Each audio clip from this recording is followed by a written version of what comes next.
The focus of this channel is mainly on domestic policy, and sometimes I'll throw in, maybe a word or two on foreign policy. Sometimes I bring in foreign examples, and I do talk a little about foreign issues, but not so much from the American angle, the way that other channels do. Of course, I have the Venezuela series, and I usually have the series on Catalonia, but typically I don't really make American foreign policy the focus of this channel because I think in many respects our foreign policy has been locked by just simple habit into a holding pattern. And I think that there's a lot of good things and bad things about that, which would take too long to talk about today. Now, Trump went to the UN today, President Trump, to address the UN General Assembly, and his speech was kind of a lot of what I expect from Donald Trump. Kind of harkened back to his speech before the Muslim states. I think that was in April. Performed rather well in terms of staying consistent with the topics that he finds important. All the criticism of it, I think, is basically stuff that was planned ahead for. We're going to, we're not going to let you get us into a war with North Korea, Trump. That's basically how the media handles it. And I see people on the alternative media, they're also trying to say, oh, there's no way you can't get us into a war with North Korea. Well, those people, they're starting out with a biased point of view, which is one of the reasons why I kind of try to stay a little far away from foreign policy. Once in a while, I'll stray into it if there's something I disagree with. For example, I said that he should not have even intervened in the Syrian civil war. He should have gone and, despite the chemical weapons, he should have made it a point to tell all the parties of the conflict that all foreign troops and fighters would have to leave the country. So that's an example of things that, the way that I kind of approach foreign policy when, from the standpoint of somebody that's focused is not on foreign policy. I tend to say, a lot of these topics I can't really form a real opinion on. How am I supposed to know exactly how our relationship with Yemen is going right now? I can tell you that it's not very good, and that Trump will probably have to just change a lot from the Obama era policy with respect to Yemen and Saudi Arabia. Things that I did like: Venezuela, excellent, saying that the problem was not in the faulty implementation of socialism, but in the faithful implementation of it. I don't have the exact quote, so I just paraphrased it. But you should know that it is fantastic, I think, that an American president will go out there and not just promote the American concept of how running a state should be, promote it, not impose it, but promote it. But he wrecked the system of government in many of these other countries, system of government and economy. So he did that today with respect to Cuba and Venezuela and all that. He did devote a surprisingly strong portion of it to defending the American worker and his America First mantra. Yeah, I think that's a good idea. He didn't do it by knocking other countries, and he thanked plenty of countries like Jordan and Turkey and Lebanon for allowing in Syrian refugees, and he did not commit to letting more refugees into the USA than are currently coming through hardship. So I say, yeah, I think those are great parts of the speech. The stuff with Iran, a little iffy. I don't know where he's going to go with this. It's kind of a situation that's hanging around the bend because we're so focused now on North Korea. We don't really focus on Iran.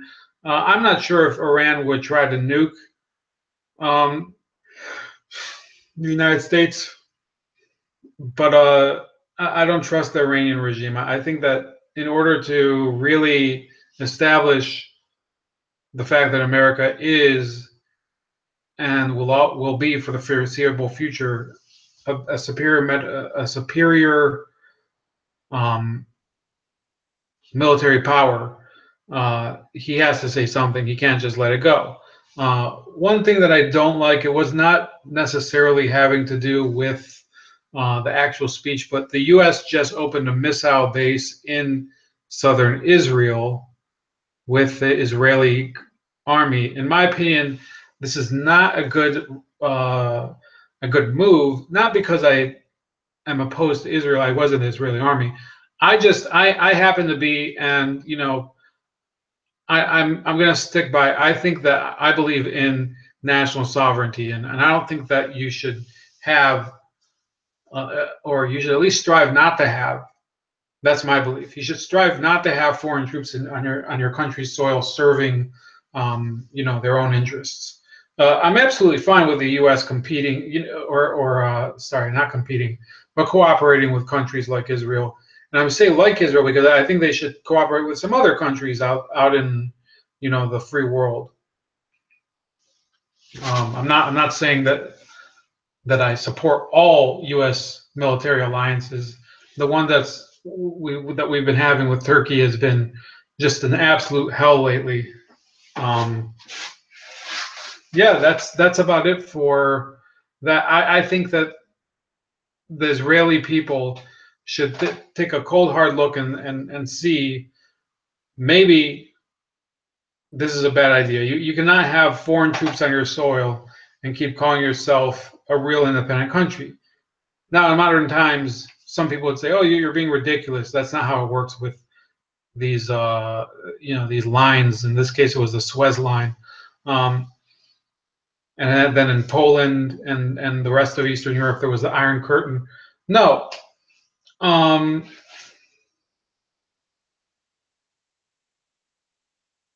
what was I just saying about the stress line? Yeah, I think that you cannot have national sovereignty. Sorry, I'm just like completely exhausted today. Uh, you cannot compromise your national sovereignty. I think that two countries that are allies, and Israel and the United States are, as of right now, allies. It ends up becoming an intrusion when the relationship just becomes too strong. I think here's the priority that I would set for Donald Trump in terms of foreign policy. Priority number one would be a trade deal with the United Kingdom, and then another trade deal with Mexico and Canada to replace NAFTA. That would be my top choice. It would have nothing to do with these military issues with North Korea or even Venezuela. I think those would both be painful and diversionary in terms of the focus, especially with North Korea. What's happening with what was I about to say? Yeah, I think that those military adventures they have to be reined in. Less stationing troops overseas. You have to bring some of them home, and I'm not saying we should bring them home from war zones, but there's plenty of nations that we have troops stationed in them that are not active war zones. But like I said, establishing trade with countries we're favorable with, or that we have good relationships with, I think that is the key to a good foreign policy. So that would be Britain, that would be Mexico, that would be Canada. People say Mexico's relationship with us is garbage. I think that it's much easier to fix than people think. It's not going to be that hard, especially if Mexicans start seeing that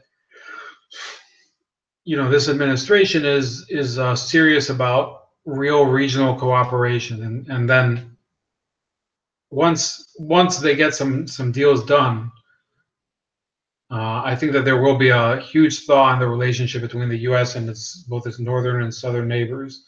That's about it for today. I know it was a pretty short topic, um, and I'm kind of nodding off, as you can probably see. So until next time, have a happy New Year, happy Jewish New Year. Oh, one more story I was going to talk about was the admission by CNN that Paul Manafort was likely surveilled by the FBI, I think it was the FBI.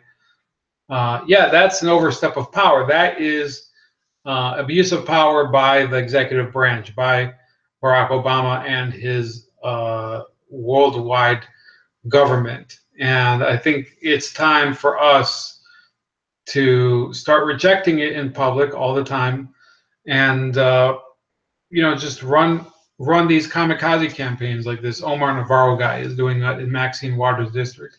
If nothing else, it helps divert more resources to the defending incumbent candidate, the Democrat, and it makes closer races easier to decide. So that's about it for me today. Have a good night. Happy New Year. It's Ramon, Bold Like a Leopard. See you on the other side.